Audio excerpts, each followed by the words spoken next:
आप जान चुके हैं चेतन और अवचेतन मन के बारे में। काफी कुछ आपने देखा कि क्या हमारा चेतन मन है, क्या हमारा अवचेतन मन है, किस तरह से हमारे अवचेतन मन की शक्तियों का हमारे मानसिक और शारीरिक शारीरिक समस्याओं से हम अपना उपचार कर पाए हैं। क्या इसकी आधुनिक विधियां हैं, उपचार शक्ति में कौन सी आधुनिक विधियां प्रयोग में लाई जाती हैं, ये सब हम जान चुके हैं। तो अब हम आगे बढ़ेंगे फ्रेंड्स। आज हम जानेंगे कि हमारा अवचेतन मन का झुकाव किस ओर है। हमारे अवचेतन मन का झुकाव हमेशा जीवन की तरफ होता है। यह हमेशा हमें जीवन में आगे की दिशा में लेकर जाता है, कभी यह हमें पीछे का रास्ता नहीं दिखाता।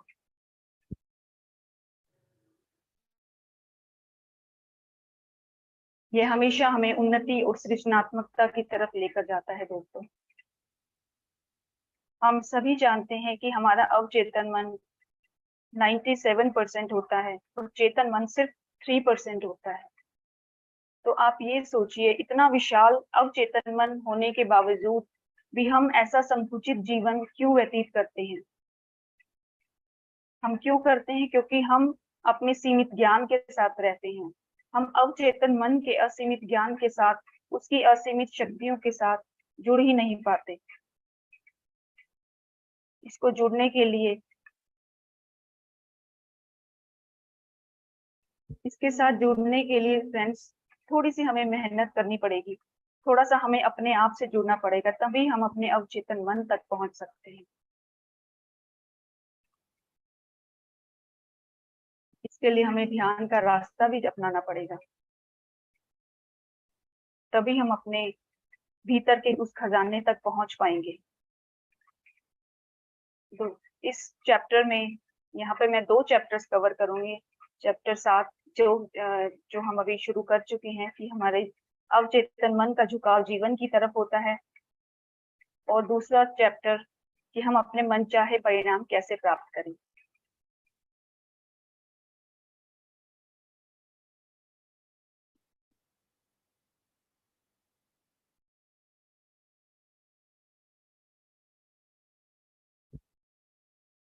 तो चलिए फ्रेंड्स, अब हम यह जानते हैं कि हमारा अवचेतन मन हमारे शरीर के हर एक अंग का निर्माण करता है और हर एक गतिविधि को भी कंट्रोल करता है। यह दिन रात हमारे लिए कार्य करता है, ये सब हम जान चुके हैं। और ये हमारे लिए ये कभी नहीं सोता और एक चौकीदार की भांति हमेशा हमारी रक्षा करता रहता है। जब हम सो जाते हैं तभी भी ये नहीं सोता। उस समय पे ये सबसे ज्यादा संपर्क में रहता है ब्रह्मांड की असीमित शक्तियों और अद्भुत ज्ञान के। और इसके जो सुझाव होते हैं वे बहुत ही चमत्कारी होते हैं। फ्रेंड्स, किसी भी महान व्यक्ति ने कोई भी महान कार्य किया है तो उसके पीछे सिर्फ उनके अवचेतन मन की प्रेरणा ही कार्य करती है। उन्होंने अपने अवचेतन में मन में जाकर ही ऐसे महान कार्य प्राप्त करने के लिए प्रेरणा प्राप्त की है। लेकिन इसकी भाषा क्या होती है अवचेतन मन की? कैसे हम इससे बात कर सकते हैं? इसकी भाषा बहुत ही गहन भाषा होती है। यह हमसे बात करता है आवेगों की भाषा में, अंतर्ज्ञान की भाषा में, संकेतों की भाषा में, सुझावों की भाषा में। और यह हमें हमेशा जीवन में आगे बढ़ने और अच्छे कार्य करने की प्रेरणा देता है। लेकिन इसके लिए वही बात है कि हमें अपने भीतर जाना पड़ेगा, हमें ध्यान का रास्ता अपनाना पड़ेगा, ध्यान के माध्यम से अपने अवचेतन मन से जुड़ना पड़ेगा। तभी हम इसकी शक्तियों का बहुत अच्छे से प्रयोग कर सकते हैं, उनको अपने जीवन में अपना सकते हैं। तो इसमें आगे लेखक उदाहरण देते हैं। 1906 में सैन फ्रांसिस्को में एक भीषण भूकंप आया था और भीषण आग भी लगी थी। उस समय पे वहां पर बहुत सारे ऐसे लोग थे जो अपाहिज थे और काफी समय से बीमार थे, बेड रिडन थे, काफी समय से बिस्तर पर थे। लेकिन ऐसी परिस्थिति में, ऐसी मुश्किल की घड़ी में उन लोगों के मन में एक तीव्र इच्छा उत्पन्न हुई कि हमें लोगों की मदद करनी है, हमें ऐसे समय में अपने देश के लोगों को की मदद करनी है। तो उनके भीतर एक तीव्र इच्छा हुई। उस तीव्र इच्छा ने उनके अवचेतन मन को इतना सक्रिय कर दिया कि वो लोग बिस्तर से खड़े हो गए और उन्होंने ऐसे ऐसे बहादुरी के कारनामे कर दिखाए जो एक सामान्य व्यक्ति भी नहीं कर सकता। तो देखिए दोस्तों, किस तरह से हमारा अवचेतन मन हमारे लिए चमत्कारिक रूप से कार्य करता है। ऐसा ही एक और उदाहरण देते हैं लेखक रॉबर्ट लुइस स्टीवेंसन का। ये एक उपन्यासकार थे, बहुत ही प्रसिद्ध उपन्यासकार थे अमेरिका के। तो वो भी क्या करते थे, अपने अवचेतन मन को ट्रेन किया करते थे। जब भी उनका बैंक अकाउंट खाली हो जाता था, उनको पैसों की तंगी होती थी, तो क्या करते थे, क्योंकि कोई नया उपन्यास उनके पास आए ताकि उससे उनकी कमाई हो सके, तो वो अपने अवचेतन मन को ट्रेन करते थे रात को सोने से पहले कि ऐसा उपन्यास लिखने के लिए कि जो काफी प्रसिद्ध हो और उससे उनका बैंक अकाउंट फिर से भर जाए, उनकी जो पैसों की तंगी थी वो भी दूर हो जाए। तो इस तरह से वो अपना अवचेतन मन को इस्तेमाल करते थे अपने जीवन में बदलाव के लिए। इसी तरह से मार्क ट्वेन, जो एक हास्य कलाकार काफी प्रसिद्ध रहे हैं अमेरिका के, उन्होंने भी अपने आप को ये एक्सेप्ट किया है कि उन्होंने जिंदगी में कोई बहुत ज्यादा कार्य नहीं किया। अगर उनका कोई हास्य है, महान कृतियां उनकी हैं, तो वो भी उनकी अवचेतन मन की शक्तियों का ही परिणाम है। उन्होंने अपने अवचेतन मन में जाकर वहां से ऐसे ऐसे खजाने निकाले हैं जिससे उनको काफी प्रसिद्धि हुई, काफी उनको फायदा हुआ आगे चलकर। आगे बढ़ते हैं फ्रेंड्स। अब हम देखते हैं कि अभी तक तो हमने जाना कि हमारा चेतन मन और अवचेतन मन एक दूसरे से संबंधित है, पर अब हम इसको जानेंगे कि यह कैसे वैज्ञानिक तरीके से कैसे एक दूसरे से संबंधित है और हमारी नर्व्स का क्या इसमें रोल होता है, कैसे वो इसमें रोल प्ले करती हैं। तो इसमें लेखक ने बहुत खूबसूरती से समझाया है पूरा का पूरा इसको। हमारा जो चेतन मन होता है वह 5 इंद्रियों के माध्यम से सूचनाएं ग्रहण करता है और अवचेतन मन उनको साकार रूप देता है, ऐसा हम सब जानते हैं। आइए आगे समझते हैं कि कैसे होता है। हमारा चेतन मन और अवचेतन मन के बीच में जो सामंजस्य है, उसके लिए हमारी जो नर्वस सिस्टम है, हमारा ये जो नसें हैं, उनकी अंतःक्रिया की भी आवश्यकता होती है। दोनों एक दूसरे से मिलकर ही कार्य करती हैं। आगे देखते हैं फ्रेंड्स कि हम सभी जानते हैं कि हमारे शरीर में 2 सिस्टम होते हैं। एक ऐच्छिक सिस्टम जिसको हम वॉलंटरी सिस्टम भी कहते हैं, और दूसरा अनैच्छिक सिस्टम जिसको इनवॉलंटरी सिस्टम या पैरासिम्पैथेटिक सिस्टम भी कहते हैं। ऐच्छिक सिस्टम में हमारी 2 क्रियाएं आती हैं, बहुत सारी क्रियाएं आती हैं जो हमारी इच्छा से चलती हैं, जैसे कि चलना फिरना, खाना पीना, ठीक है। और दूसरी जो हमारा इनवॉलंटरी सिस्टम होता है, उसमें वो सभी क्रियाएं आती हैं जो हमारी इच्छा के बिना भी अपने आप चलती रहती है, हमारे शरीर में सुचारू रूप से चलती रहती हैं, जैसे कि श्वास लेना, दिल का धड़कना, रक्त संचार, पाचन क्रिया इत्यादि। तो अब हम जानते हैं फ्रेंड्स कि हमारे ये दोनों सिस्टम किस तरह से जुड़े हुए हैं। हमारा जो वॉलंटरी सिस्टम है, उसका ब्रेन हमारा ये वाला ब्रेन होता है, जैसा हम सबको पता है कि हमारा ये एक ब्रेन होता है। तो और दूसरा हमारा ब्रेन होता है हमारे सोलर प्लेक्सिस में, उसको हमारा इनवॉलंटरी सिस्टम का ब्रेन भी कहते हैं, और उसको हमारा पेट का ब्रेन, एब्डोमिनल ब्रेन भी कहते हैं, और उसको हमारे सबकॉन्शियस का ब्रेन भी कहते हैं। तो एक ब्रेन का तो हम सब ने सुना था, अभी हमारा दूसरा ब्रेन है जो अवचेतन मन का ब्रेन है। अब देखिए, जानते हैं ये दोनों एक दूसरे से कैसे जुड़े हुए हैं। ये दोनों जुड़े हुए हैं हमारी नसों के माध्यम से। हमारे शरीर में एक सबसे बड़ी नस होती है जो हमारे ब्रेन के ऊपरी भाग, हमारे दिमाग के 2 हिस्से होते हैं, इनके बीच में ब्रह्मरंध्र के पास हम कह सकते हैं, वहां से वेगस नर्व स्टार्ट होकर हमारे सभी ऑर्गन्स को कवर करती हुई हमारे सोलर प्लेक्सिस तक जाती है। और वो नर्व एक बहुत महत्वपूर्ण भूमिका निभाती है इन दोनों सिस्टम्स के बीच, कि जब हमारा चेतन मन कोई विचार सोचता है या कोई सूचना ग्रहण करता है, या तो फिर अगर वह उसको पूरी तरह से सच मान लेता है, तो फिर क्या होता है कि हमारी जो वॉलंटरी सिस्टम है उसकी नसों में कंपन पैदा होता है, वाइब्रेशंस होती हैं, और फिर उस नर्व के माध्यम से हमारे सबकॉन्शियस माइंड का जो ब्रेन है, हमारा इनवॉलंटरी सिस्टम की नसें हैं, उनमें भी कंपन पैदा होता है, वाइब्रेशंस होती हैं।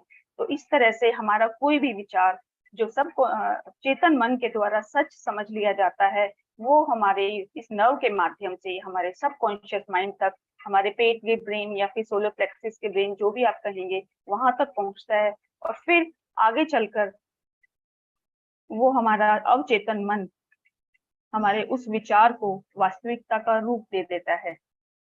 तो इस तरह से चेतन मन सुझावों को ग्रहण करता है और अवचेतन मन उस पर कार्य करता है, क्योंकि उसका अपना कोई दिमाग नहीं होता। वो उसका काम सिर्फ होता है हमारे चेतन मन के द्वारा भेजे हुए संदेशों पर कार्य करना। इस तरह से हमारे चेतन मन के द्वारा सोचा गया और मस्तिष्क के द्वारा, हमारे इस मस्तिष्क के द्वारा, कॉन्शियस माइंड के समझा गया हर एक विचार जो हमारे मणिपुर चक्र की, हमारी अवचेतन मन का मस्तिष्क होता है, को भेज दिया जाता है और फिर वह उस पर कार्य करना शुरू कर देता है और वही फिर हमारे सामने वास्तविकता बनकर सामने आता है फ्रेंड्स। तो देखिए कितनी खूबसूरती से लेखक ने यहाँ पर हमें समझाया है कि अभी तक तो हमने सिर्फ सुना था, बट आज हमने देख लिया कि साइंटिफिकली ये सब कैसे सच होता है। तो बहुत सोच समझकर हमें सोचना होता है, समझना होता है हर चीज को कि हमें क्या विचार अपने भीतर डालना है, क्या नहीं डालना है। तो चलिए फ्रेंड्स आगे बढ़ते हैं। आगे लेखक कहते हैं कि हमारी बुद्धि हमारे शरीर की रक्षा करती है। कैसे करती है?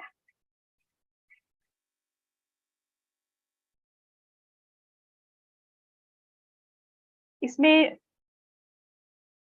ऑथर बताते हैं कि हमारे शरीर की सबसे छोटी इकाई कोशिका होती है और हम सभी जानते हैं कि हमारी कोशिका की अपनी एक मेमोरी होती है, बुद्धि होती है, जिसको हम हिंदी में बुद्धि कहते हैं, बुद्धि होती है। तो उस बुद्धि, अभी तो हमने सोचा कि हम ये अपने शरीर के बारे में समझ रहे हैं, लेकिन इससे पहले मैं आप छोटा सा एक एग्जाम्पल देना चाहूंगी। हमने देखा होगा कि बहुत सारे ऐसे जीव होते हैं, लिविंग ऑर्गेनिज्म होते हैं जो एक सिंगल सेल से मिलकर बने हैं, जैसे कि प्रोटोजोआ है या फिर अमीबा है। ये सब सिंगल सेल से मिलकर बने हैं। इनके शरीर में कोई लिम्स नहीं होते, कोई ऑर्गन्स नहीं होते, लेकिन फिर भी इनका जीवन बहुत ही सुचारू रूप से चलता है। सभी क्रियाएं होती है, रिप्रोडक्शन भी होता है, एक्सक्रीशन भी होता है।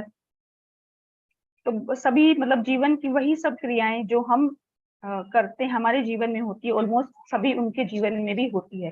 तो आप इसमें समझने वाली बात ये है दोस्तों कि जब एक जो जीव एक सेल से मिलकर बने हैं और वो एक सेल उनके पूरे जीवन को इतने अच्छे से सुचारू रूप से संचालित कर सकती है, तो फिर आप ये देखिए हमारा शरीर तो 50 ट्रिलियन सेल से मिलकर बना है। 50 ट्रिलियन सेल्स के बाद आप ये देखिए कि हमारे शरीर की बुद्धि कितनी हो गई, तो हम उसमें क्या इंफॉर्मेशन डाल रहे हैं। आप जरा सोचिए, अपने आप से प्रश्न पूछिए। ये सब सोचने की बात है फ्रेंड्स। आप देखिए कि हम कैसे क्या अपने साथ कर रहे हैं।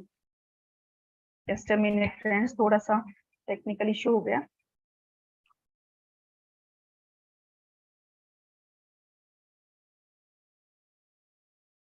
तो यहाँ पर देखने आप अपने आप से सवाल पूछ सकते हैं कि क्योंकि हमारा जो शरीर है वो ग्रुप ऑफ सेल्स से बना है, इस तरह से हमारे पूरे शरीर की सामूहिक बुद्धि हो गई, क्योंकि हमारे ऑर्गन्स हैं वो ग्रुप ऑफ सेल्स हैं। तो इस तरह से हमारे हर एक ऑर्गन की अपनी बुद्धि होती है।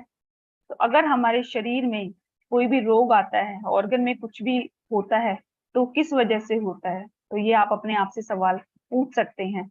आप इसका जवाब खुद सोचिए फ्रेंड्स। तो जस्ट अ मिनट फ्रेंड्स, थोड़ा सा टेक्निकल इशू हो गया था।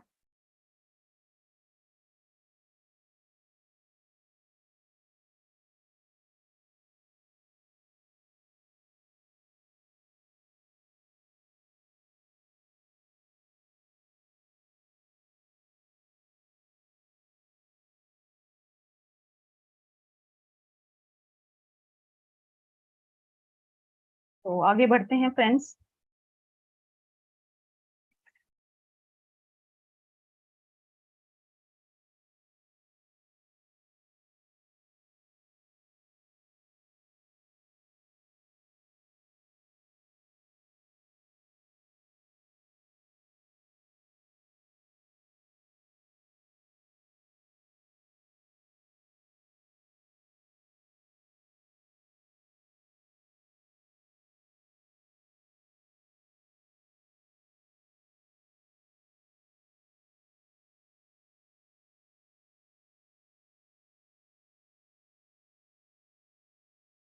तो इस तरह से हमारे जो अगर हमारे शरीर में अगर बीमारियां आती हैं तो ये सोचिए कि किस वजह से आती है, क्योंकि हमारे सभी ऑर्गन्स ग्रुप ऑफ सेल से मिलकर बने हुए हैं।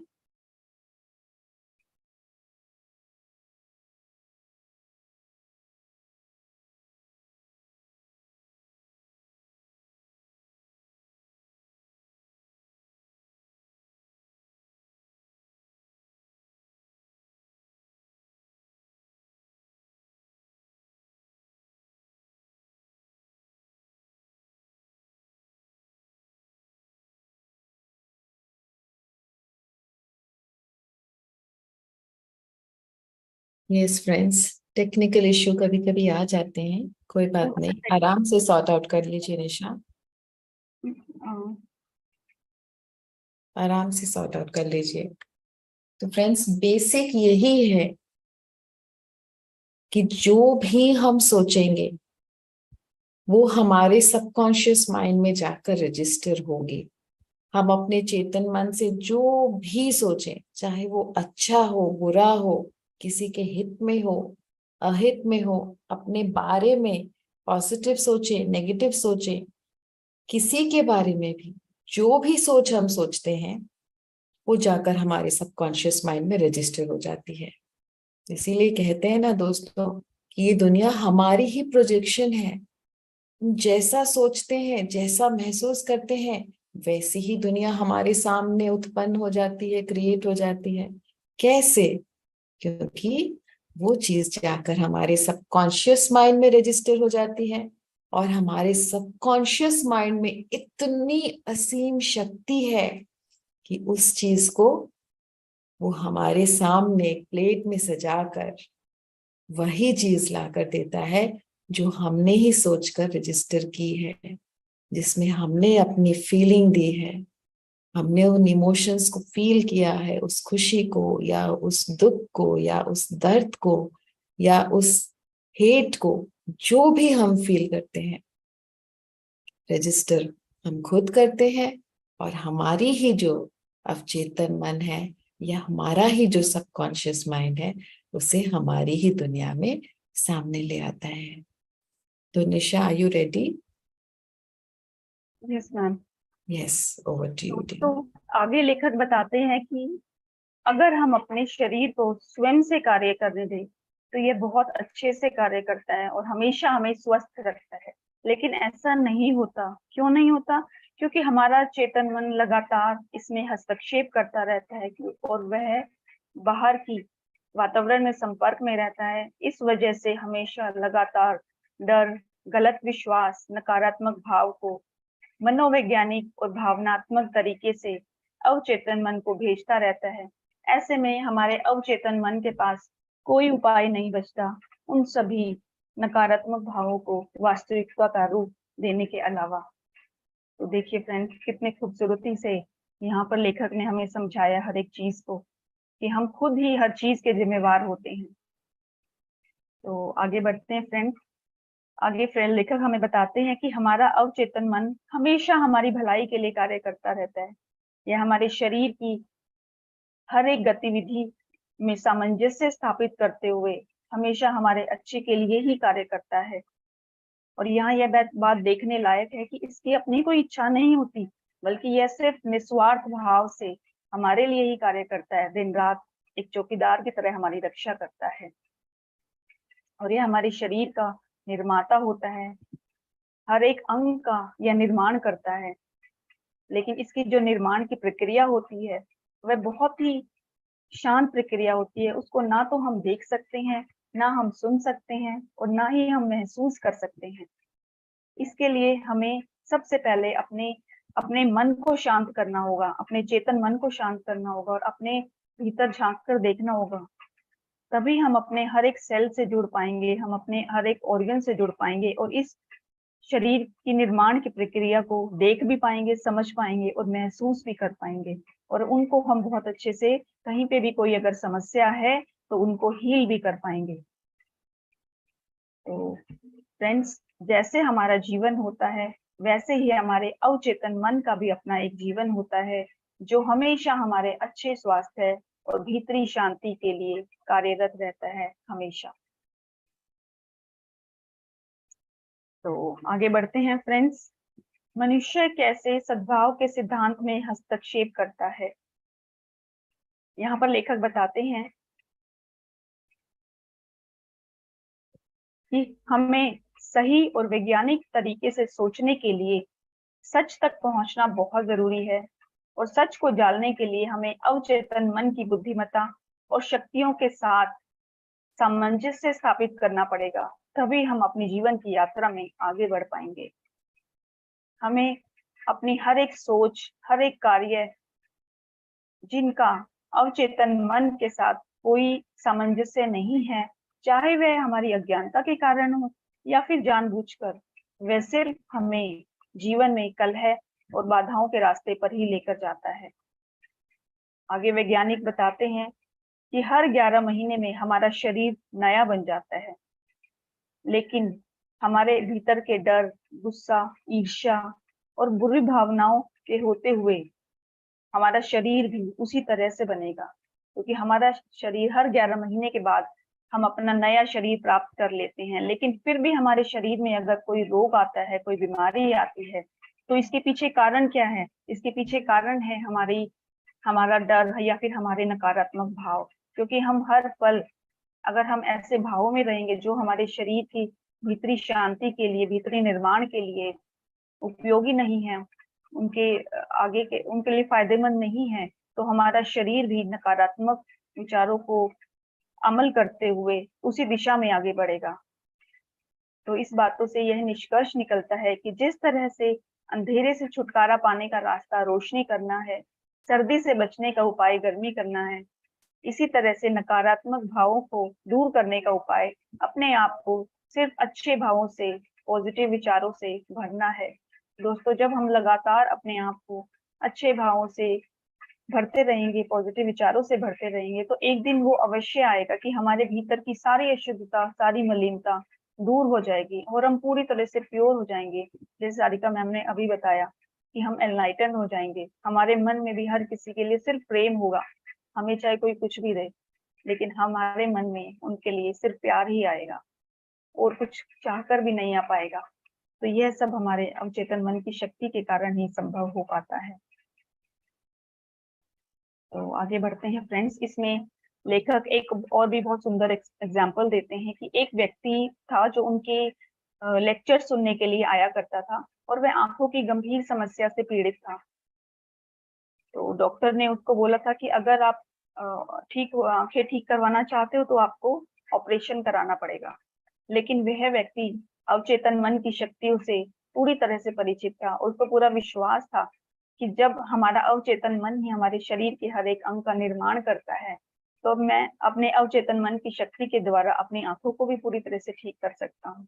तो उसने लेखक के गाइडेंस से उसने एक प्रार्थना करनी शुरू कर दी। उसने एक कल्पना अपने मन में या इमेजिन करना शुरू कर दिया। निंदी अवस्था में जाकर वह देखता था फ्रेंड्स, एक मेंटल मूवी चलाता था कि उसके सामने उसके डॉक्टर हैं और डॉक्टर उसको हाथ मिलाकर कंग्रेचुलेट कर रहे हैं, उसको कह रहे हैं कि मुबारक हो, आपकी आंखें पूरी तरह से ठीक हो गई हैं और अब आपको ऑपरेशन की कोई आवश्यकता नहीं है।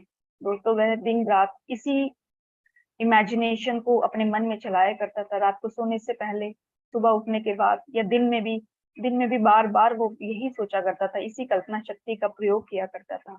तो कुछ ही हफ्ते के बाद जब वह डॉक्टर के पास गया तो डॉक्टर ने उसको वही शब्द बोले जो अपनी कल्पना शक्ति में वह चलाया करता था। तो देखिए किस तरह से उस व्यक्ति ने अपनी आंखों का बिना किसी दवाई के, बिना किसी ऑपरेशन के, जिसको डॉक्टर ने ऑपरेशन के लिए बोल दिया था, अपनी आंखें पूरी तरह से उसने अवचेतन मन की शक्ति का इस्तेमाल करके ठीक कर ली। तो आगे बढ़ते हैं फ्रेंड्स। आगे लेखक बताते हैं कि हमारे लिए स्वस्थ रहना सामान्य है और अस्वस्थ रहना असामान्य क्यों है।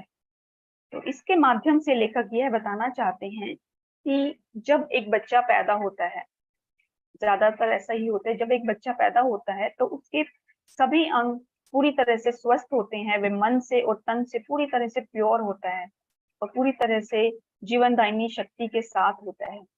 लेकिन जैसे जैसे वो बड़ा होते हैं तो यह प्रवृत्ति बदल जाती है। लेखक यह भी बताते हैं कि हमारे स्वभाव की सबसे मजबूत प्रवृत्ति होती है आत्म संरक्षण। इसलिए हमारा हर एक विचार, हमारा सुझाव, हमारा विश्वास हमारे भीतर के उस जीवन सिद्धांत के साथ पूरी तरह से सामंजस्य में होना चाहिए जो हमारी रक्षा करता है। इसलिए अगर हम अपने भीतर की उस जीवन दायिनी शक्ति के साथ पूरी तरह से सामंजस्य में हैं तो हम स्वस्थ हैं, लेकिन अगर उसके साथ हम सामंजस्य में नहीं हैं तो हमारे भीतर रोग आने लगते हैं, हम अस्वस्थ होने लगते हैं। इसका मतलब हम जीवन की विपरीत दिशा में जा रहे हैं, हम अवचेतन मन की दिशा में नहीं जा रहे, क्योंकि उसका काम तो हमें स्वस्थ रखना है, हमारी रक्षा करना है। लेकिन हम उसके विपरीत जा रहे हैं।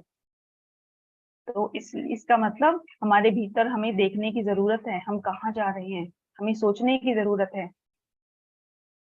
क्योंकि हम जीवन के सृजनात्मकता के सिद्धांत से विपरीत दिशा में जा रहे हैं। तो इसमें हर लेखक हमें यह भी बताते हैं फ्रेंड्स कि जब अगर हमें अपने आप को ठीक करना है तो सबसे पहले हमें अपने शरीर की हर एक सेल के साथ जुड़ना होगा। और हमारा, जो कि हम जानते हैं कि हमारा शरीर ग्रुप ऑफ सेल से मिलकर बना है, तो इसमें एक हमारी मास्टर सेल भी होती है कि अगर हमें, जो हमारे शरीर के सभी सेल्स को आदेश देती है कि अगर हमें अपने रोगों को ठीक करना है, अपने आप को ठीक करना है, या कुछ हम प्राप्त करना चाहते हैं, तो हम अपने ध्यान के द्वारा उस मास्टर सेल को आदेश दे सकते हैं, जो आगे चलकर हमारे उस आदेश का सभी सेल से पालन करवाता है। ये भी बहुत खूबसूरत बात मुझे इस बुक के माध्यम से पता चली है फ्रेंड्स। लेकिन ऐसा तभी होगा जब हम अपने भीतर नकारात्मक विचारों को हटाकर पॉजिटिव विचारों को भर देंगे, हम अपने भीतर की शक्तियों को बढ़ाएंगे, हम अपने भीतर के सभी डर, सभी चिंता, नफरत और सभी विनाशकारी विचारों को, जो हमारी टिश्यूज, हमारे ऑर्गन सबको तोड़ के रख देते हैं, उन सब विचारों को हमें अपने आप से दूर रखना होगा, तभी हम अपना एक स्वस्थ जीवन व्यतीत कर सकते हैं। तो इसमें लेखक एक और उदाहरण देते हैं दोस्तों, इंडियाना में रहने वाले एंड्रयूज का। फ्रेंड्स, यह जो एक व्यक्ति था वह स्पाइन में ट्यूबरक्लोसिस के डिजीज से पीड़ित था, और वह घुटनों और हाथों के बल चलता था, वह सीधा खड़ा भी नहीं हो सकता था, वह अपंग था बचपन से ही। तो डॉक्टर ने उसको लाइलाज घोषित कर दिया था। लेकिन फिर उसने क्या किया, उसने वो लेखक के संपर्क में आया और उसने प्रार्थना करनी शुरू कर दी। तो प्रार्थना करने के कुछ समय के बाद ही जो लड़का टेढ़ा मेढ़े तरीके से चलता था, अपंग था, वह बहुत ही मजबूत, सीधा और सीधे शरीर वाला व्यक्ति बन गया। उसने क्या किया, उसने अपने आप को एफर्मेशंस दी। उसने कहा कि मैं पूरी तरह से संपूर्ण हूँ, मैं स्वस्थ हूँ, मैं शक्तिशाली हूँ, मैं प्यार से भरा हुआ हूँ। दोस्तों, वह सिर्फ ना अपने आप को प्यार देता था, बल्कि वह अपने आसपास के हर एक व्यक्ति को, हर किसी को, पेड़ पौधों को, हर किसी को प्यार भेजता था। तो उसकी प्यार की शक्ति ने, उसकी एफर्मेशंस ने, जो दिन रात वो किया करता था, उसकी लाइलाज बीमारी को भी ठीक कर दिया, और वह बिल्कुल सीधा हो गया, मजबूत हो गया, शरीर से सुगठित शरीर वाला हो गया। तो देखिए फ्रेंड्स, किस तरह से यह एक और चमत्कार लेखक ने हमारे साथ साझा किया है। तो चलिए फ्रेंड्स, अब आगे चलते हैं। अब हम चलते हैं अगले अध्याय की तरफ, जिसमें आता है कि हम अपने मनचाहे परिणाम कैसे प्राप्त करें। यह इच्छा हम सबकी होती है कि हम सोचते तो हैं, लेकिन फिर भी हमें अपने मनचाहे परिणाम प्राप्त नहीं होते। क्यों नहीं होते, आइए जानते हैं फ्रेंड्स। बहुत सारे लोग प्रेयर्स तो करते हैं, लेकिन उसको खुद ही असफल बना देते हैं। क्यों? क्योंकि वो अपने अवचेतन मन की कार्य प्रणाली को पूरी तरह से समझने में असमर्थ होते हैं। जब हमें यह पता होगा कि हमारा मन कैसे कार्य करता है, हमारा अवचेतन मन कैसे कार्य करता है, तो हम अपनी हर कार्य को सफल करने में सक्षम होंगे, और हमारे भीतर हम एक आत्मविश्वास का अनुभव कर पाएंगे। दोस्तों, जब हमारा अवचेतन मन किसी भी सुझाव को ग्रहण करता है, तो यह अपना पूरा जोर लगा देता है उस विचार को वास्तविकता में बदलने में।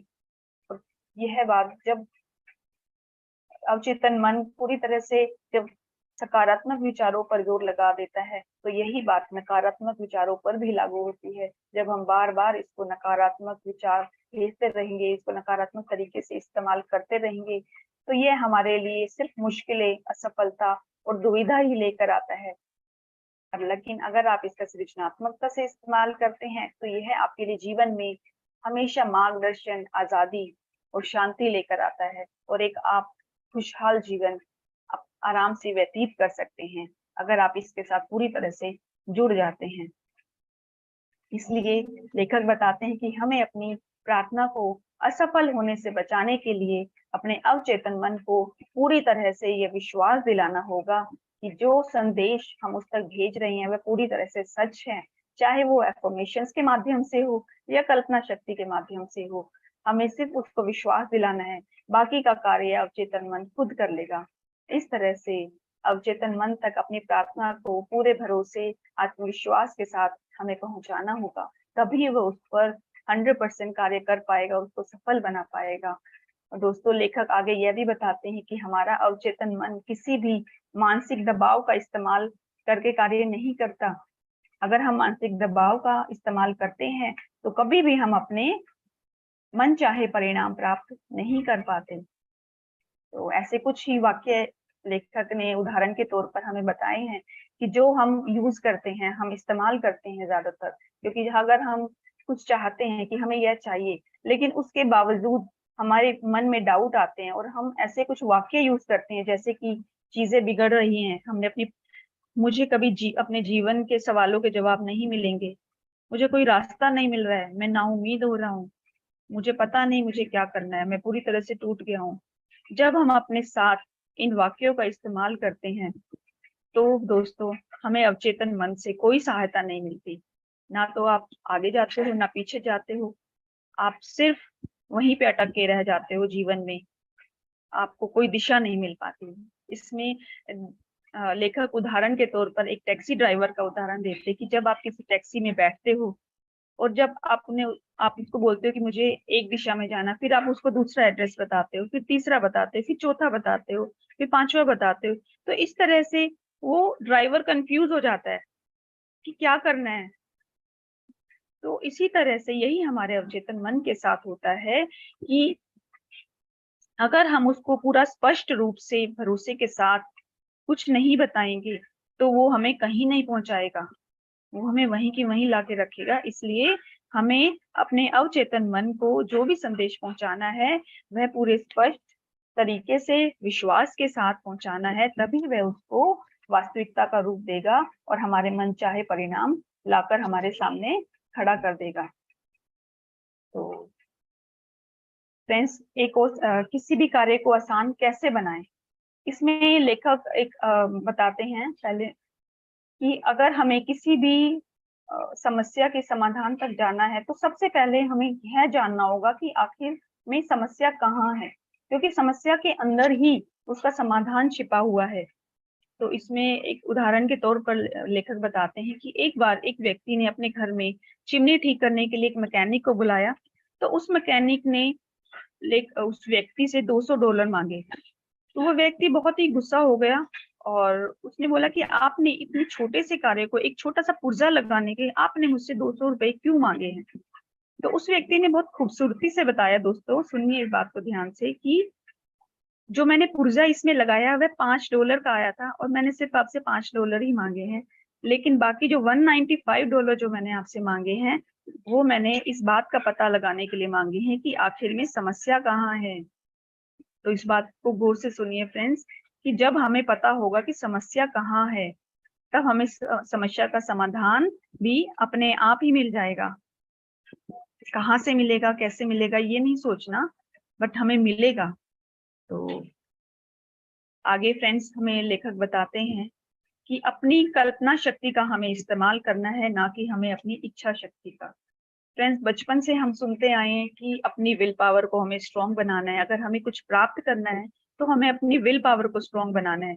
लेकिन यहाँ पर लेखक देखिए क्या बताते हैं, इसका विरोधाभास बताते हैं कि हमें अपनी कल्पना शक्ति का इस्तेमाल करना है, ना कि अपनी इच्छा शक्ति का, विल पावर का इस्तेमाल नहीं करना।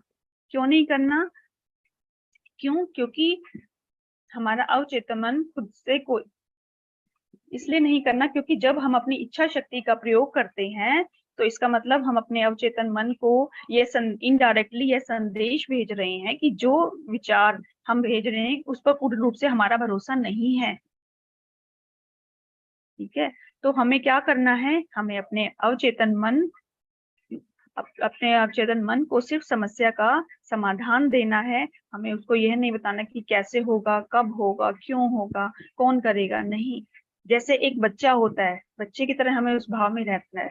बच्चा अपने पेरेंट्स को रात को बोलकर सोता है कि मम्मा मुझे कल सुबह ये चाहिए, आप मुझे ला कर देना, फिर वह निश्चिंत होकर सो जाता है और वह ये नहीं सोता कि मम्मा कहाँ से लाएगी, कैसे लाएगी, वो ये सब नहीं सोता, वो सिर्फ मस्ती में, रोमांच में रहता है कि मुझे कल ये चीज मिलने वाली है, वो बहुत बड़े एक्साइटमेंट में रहता है। तो फ्रेंड्स, हमें भी अपने अवचेतन मन के साथ इसी रोमांच में रहना है, उसी भावनात्मक संतुष्टि की अवस्था में रहना है, और यही सबसे सामान्य तरीका है।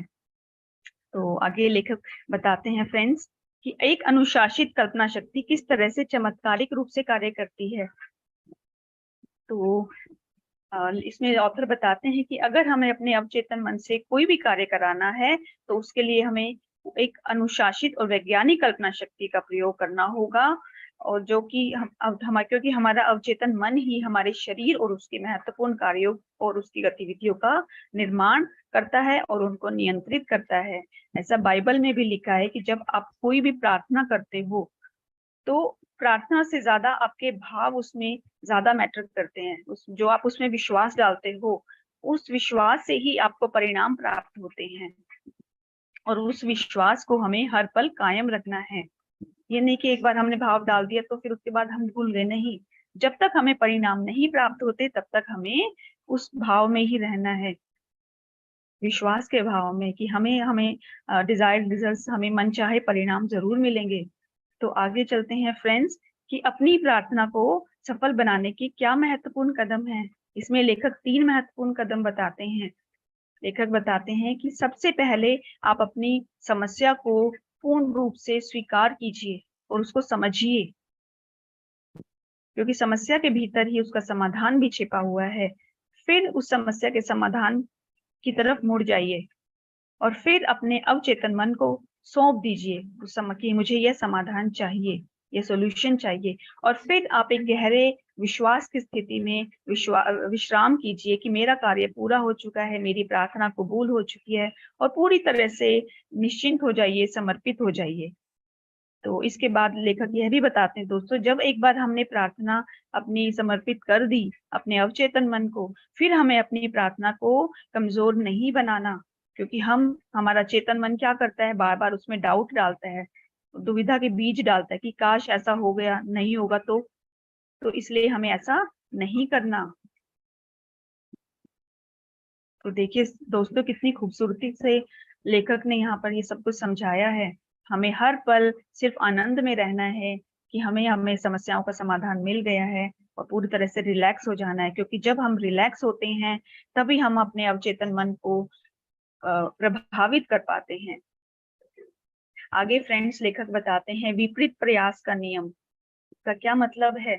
इसका मतलब यह है, जब हमारी इच्छाओं और कल्पना में विरोध होता है तो हमें हमारी प्रार्थना के विपरीत परिणाम प्राप्त होते हैं, मनचाहे नहीं बल्कि विपरीत होते हैं। इसका एक उदाहरण मैं यहाँ पर देना चाहूंगी, जो लेखक ने हमें बताया है कि एक लकड़ी का फट्टा है, 3 फीट चौड़ा है, और वो जमीन पर रखा हुआ है। अगर वो जमीन पर रखा है तो आप इस पर बहुत आसानी से आप चल पाएंगे, आपके मन में कोई दुविधा, कोई शक, कुछ नहीं आएगा। लेकिन आप ये इमेजिन कीजिए कि वही अगर फट्टा जमीन से 20 फुट की ऊंचाई पर रखा है तो क्या होगा, क्या आप चल पाएंगे? नहीं चल पाएंगे। क्यों? क्योंकि उस समय हमारे मन में हमारी इच्छा और हमारी कल्पना शक्ति में विरोधाभास हो जाएगा। हम चलेंगे फट्टे पर, लेकिन हमारा ध्यान कहाँ होगा? हमारा ध्यान नीचे जमीन पर होगा कि कहीं हम गिर गए तो। हमारे मन में शक होगा, तो इस तरह से हम वो कार्य पूरा नहीं कर पाते। तो इसी यहाँ पर लेखक समझाते हैं कि कैसे हमारी इच्छा और हमारी कल्पना शक्ति में अगर विरोधाभास है तो हमें मनचाहे परिणाम नहीं प्राप्त हो सकते। और आगे लेखक यह भी बताते हैं कि बहुत ज्यादा मानसिक दबाव हमें शक्तिहीन होने की स्थिति में पहुंचा देता है और हमें विपरीत परिणाम ही प्राप्त होते हैं। तो इस तरह से आप ये समझिए कि हमें किस तरह से कार्य करना है। अगर हमें अवचेतन मन के साथ कार्य करना है तो हमें बहुत ज्यादा मानसिक प्रयास नहीं करने हैं। हमें सिर्फ अपने प्रार्थना को, अपने कार्य को उस पर सौंप देना है और निश्चिंत होकर रहना है, क्योंकि हमारा अवचेतन मन किसी भी ज्यादा प्रयास या मानसिक दबाव की स्थिति में कार्य नहीं करता। इसका उदाहरण लेखक एक और उदाहरण देते, बहुत ही सुंदर उदाहरण है, ये हम सब के साथ होता है फ्रेंड्स, कि जब विद्यार्थी परीक्षा भवन में बैठते हैं तो उस समय में उनके मन में सब कुछ उनको आता भी होगा, तो भी काफी बार ऐसा होता है कि वो उस समय प्रश्न के उत्तर भूल जाते हैं। क्यों भूल जाते हैं? क्योंकि उन पर मानसिक दबाव होता है। लेकिन अगर वही विद्यार्थी जब परीक्षा भवन से बाहर आ जाते हैं तो एकदम से माइंड में आइडिया क्लिक आता है, ओ इसका तो आंसर ये था, शायद मैं तो भूल गया। तो इस तरह से देखिए कि इस उदाहरण के माध्यम से कि किस तरह से हमारा अवचेतन मन मानसिक दबाव की स्थिति में कार्य नहीं करता। तो आगे फ्रेंड्स लेखक बताते हैं कि हम अगर हमारी इच्छा और कल्पना शक्ति में विरोधाभास है, द्वंद है, तो इस द्वंद को कैसे ठीक किया जा सकता है। लेखक बताते हैं कि जब हम किसी बात के लिए बहुत ज्यादा मानसिक प्रयास करते हैं, तो इसका मतलब यह है कि हमने उसको मन में पूरी तरह से स्वीकार नहीं किया है। क्योंकि अगर हम मन में पूरी तरह से स्वीकार कर लेते हैं, तो हमारा मन समस्या, और जब हमारा मन समस्या को दूर करने की दिशा में केंद्रित हो जाता है, तो चाहे कितनी भी मुश्किलें, बाधाएं आ जाएं, कितने भी चैलेंजेस आ जाएं, उसको कोई फर्क नहीं पड़ता। वह उन सभी बाधाओं को बड़ी आसानी से पार कर लेता है, अगर वो सिर्फ एक ही दिशा में केंद्रित है। यह बात आप सभी जानते हैं, इसके बहुत सारे उदाहरण हम अपनी दैनिक जीवन में देखते भी हैं दोस्तों। अब आगे लेखक बताते हैं कि हमारे चेतन और अवचेतन मन के बीच में पूर्ण रूप से सहमति होनी चाहिए, एक हार्मनी होनी चाहिए। क्योंकि अगर किसी भी हिस्से में हमारी किसी भी हिस्से में डाउट होगा, या कोई भी किसी दो हिस्सों के बीच में फाइट होगी, तो हमारे दोनों मन के बीच में हार्मनी नहीं होगी, सहमति नहीं होगी, और हमें डिजायर्ड रिजल्ट्स प्राप्त नहीं होंगे, हमें मनचाहे परिणाम प्राप्त नहीं हो पाएंगे। तो इसलिए वो दो पार्ट्स जिनके बीच में दुविधाएं हो सकती हैं या फिर असहमति हो सकती है, वो कुछ भी हो सकते हैं, या तो आप और आपकी इच्छाएं, आपके विचार या आपकी फीलिंग्स, या फिर आपके सुझाव या भावनाएं, कुछ भी हो सकती हैं। तो इसके लिए आपको क्या करना होगा, आपको अपनी एक उनिंदी अवस्था में जाना होगा। यह सब हम पहले के स्पीकर से सुन भी चुके हैं कि आप कैसे अपने मनचाहे परिणाम प्राप्त कर सकते हैं, क्या क्या उनकी विधियां हैं। इसके लिए आपको उनिंदी अवस्था में जाना होगा। जब इस अवस्था में हमारे मानसिक प्रयास बहुत कम हो जाते हैं और हमारा अवचेतन मन काफी क्रियाशील हो जाता है, तो इस स्थिति में अपने अवचेतन मन तक अपनी बात पहुंचाने का सबसे अच्छा समय यही होता है, ताकि हम अपने मनचाहे परिणाम उससे प्राप्त कर सके। तो आगे बढ़ते हैं फ्रेंड्स।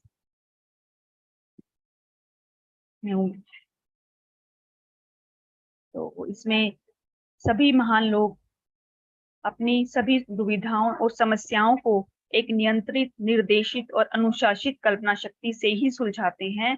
वो हमेशा यही कल्पना करते हैं, उनके मन में, अवचेतन मन में यह अनुशासन होता है, उनके मन में यही कल्पना शक्ति होती है, विश्वास होता है कि हमारा यह कार्य तो पूरा होना ही है। वो कभी भी दुविधा के बीज नहीं डालते अपने मन में।